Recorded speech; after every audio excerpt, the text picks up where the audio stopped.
Welcome to my channel. Connect Brother HL MFC printers to Linksys Wi-Fi, easy setup.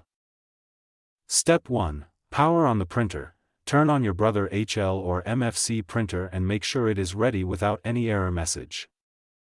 Step 2. Check your Linksys Wi-Fi. Make sure your Linksys router is powered on and your Wi-Fi network is working properly.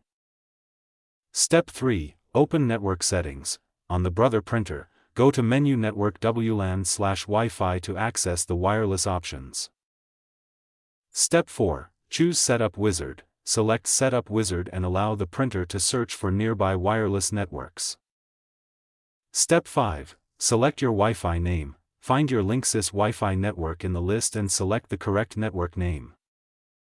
Step 6. Enter your Wi-Fi password. Enter the Linksys Wi-Fi password carefully, checking uppercase letters and special characters. Step 7. Complete the connection. Confirm the settings and wait while the Brother printer connects to your Linksys router. Step 8. Check the connection status. Look for a connected message on the printer screen. You can also print a network report if available. Step 9. Add the printer to your device. Open your computer's printer settings and select Add Printer. Choose your Brother printer from the available devices. Step 10. Print a test page. Send a test document to confirm that the printer is communicating correctly through your Linksys Wi-Fi. Thanks for watching.